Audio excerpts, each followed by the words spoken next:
नमस्कार दोस्तों, हम कहानी के माध्यम से आप सभी दर्शकों को जलियांवाला बाग हत्याकांड का इतिहास सुनाना चाहता हूं। तो शुरू करते हैं। 13 अप्रैल 1919 को बैसाखी का दिन था। बैसाखी वैसे तो पूरे भारत का एक प्रमुख त्यौहार है, परंतु विशेषकर पंजाब और हरियाणा के किसान सर्दियों की रबी की फसल काट लेने के बाद नए साल की खुशियों में मनाते हैं। इसी दिन 13 अप्रैल 1699 को 10वें और अंतिम गुरु गोविंद सिंह ने खालसा पंथ की स्थापना की थी। इसलिए बैसाखी पंजाब और आसपास के प्रदेशों का सबसे बड़ा त्यौहार है और सिख इसे सामूहिक जन्मदिवस के रूप में मनाते हैं। अमृतसर में उस दिन एक मेला सैकड़ों साल से लगता चला आ रहा था, जिसमें उस दिन भी हजारों लोग दूर दूर से श्री हरमिंदर साहब गुरुद्वारे में गुरु जी के दर्शन करने और बैसाखी का त्यौहार मनाने अमृतसर पहुंचे थे। गुरुद्वारे में 500 मीटर की दूरी पर जलियांवाला बाग को देखने के लिए बहुत सारे बच्चे, महिलाएं, बूढ़े इकट्ठे हुए थे और बड़ी ही खुशी के साथ बैसाखी का त्यौहार मना रहे थे। प्रथम विश्व युद्ध 1914 से 1918 में भारतीय नेताओं पर जनता ने खुलकर ब्रिटिशों का साथ दिया था। 13 लाख भारतीय सैनिक और सेवक यूरोप, अफ्रीका और मिडिल ईस्ट में ब्रिटिशों की तरफ से तैनात किए गए थे, जिनमें से 43,000 भारतीय सैनिक युद्ध में शहीद हुए थे। युद्ध समाप्त होने पर भारतीय नेता और जनता ब्रिटिश सरकार में सहयोग और नरमी के रवैये का आशा कर रहे थे, परंतु ब्रिटिश सरकार ने मॉन्टेग्यू चेम्सफोर्ड सुधार लागू कर दिए जो इस भावना के विपरीत थे। लेकिन प्रथम विश्व युद्ध के दौरान पंजाब के क्षेत्र में ब्रिटिशों का विरोध कुछ अधिक बढ़ गया, जिसे भारत प्रतिरक्षा विधान 1915 लागू करके कुचल दिया गया था।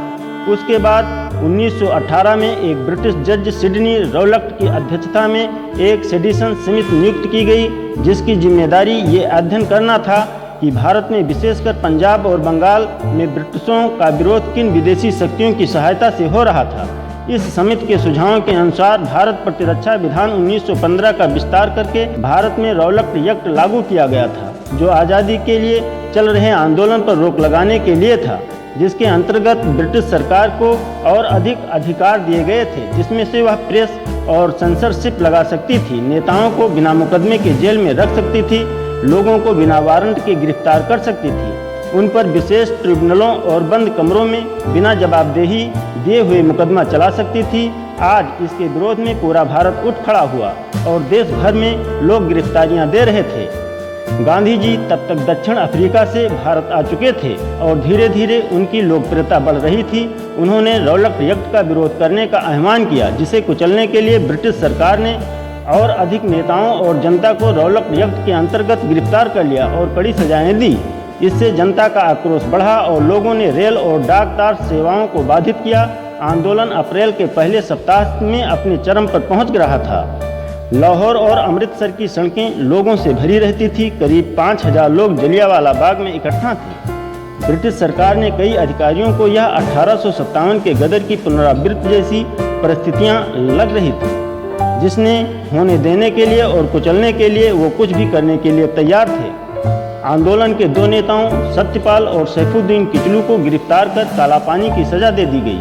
10 अप्रैल 1919 को अमृतसर के उप कमिश्नर के घर पर इन दोनों नेताओं को रिहा करने की मांग पेश की गई, परंतु ब्रिटिशों ने शांत प्रिय और सभ्य तरीके से विरोध प्रकट कर रही जनता पर गोलियां चलवा दी, जिससे तनाव बहुत बढ़ता गया और उस दिन कई बैंकों, सरकारी भवनों, टाउन हॉल, रेलवे स्टेशन में आगजनी की गई। भारतीय जनता पर जहां तहां गोलियां चलाते रहे, जिसमें 8 से 20 भारतीयों की मृत्यु हुई। अगले 2 दिनों में अमृतसर तो शांत रहा, पर हिंसा पंजाब के कई क्षेत्रों में फैल गई।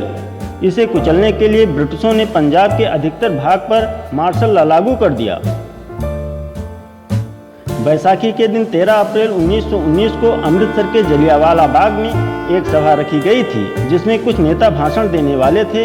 शहर में कर्फ्यू लगा हुआ था, फिर भी इसमें सैकड़ों लोग ऐसे भी थे जो बैसाखी के मौके पर परिवार के साथ मेला देखने और शहर घूमने आए थे और सभा की खबर सुनकर वहां पहुंचे थे।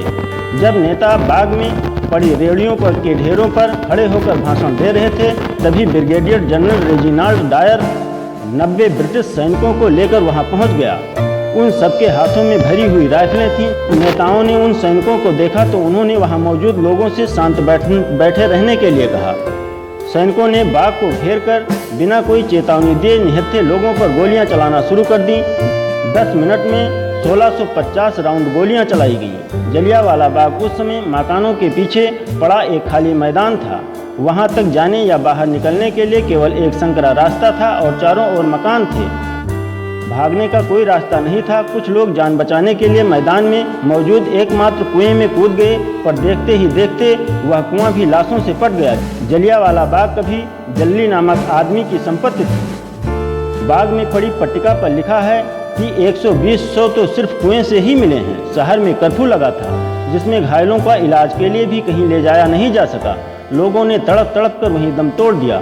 अमृतसर के डिप्टी कमिश्नर कार्यालय में 484 शहीदों की सूची है, जबकि जलियांवाला बाग में 388 शहीदों की सूची है। ब्रिटिश राज के अभिलेख इस घटना में 200 लोगों के घायल होने और 379 लोगों के शहीद होने की बात स्वीकार करते हैं, जिसमें थे 337 पुरुष, 41 नाबालिग लड़के और एक 6 सप्ताह का बच्चा था। अनाधिकृत आंकड़ों के अनुसार 1000 से अधिक लोग मारे गए और 2000 से अधिक घायल हुए।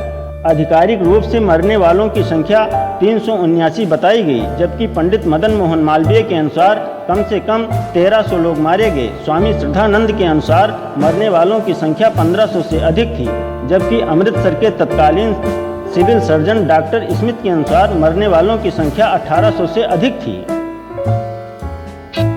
मुख्यालय वापस पहुंचकर ब्रिगेडियर जनरल रेजिनाल्ड डायर ने अपने वरिष्ठ अधिकारियों को टेलीग्राम किया कि उस पर भारतीयों की एक फौज ने हमला किया है, जिससे बचने के लिए उसको गोलियां चलानी पड़ी। ब्रिटिश लेफ्टिनेंट गवर्नर माइकल और डायर ने इसके उत्तर में ब्रिगेडियर जनरल रेजिनाल्ड डायर को टेलीग्राम किया कि तुमने सही कदम उठाया है, मैं तुम्हारे निर्णय को अनुमोदित करता हूं। फिर ब्रिटिश लेफ्टिनेंट गवर्नर माइकल वो डायर ने अमृतसर और अन्य क्षेत्रों में मार्शल लगाने की मांग की, जिसमें वायसराय लॉर्ड चेम्सफोर्ड ने स्वीकृत कर दिया।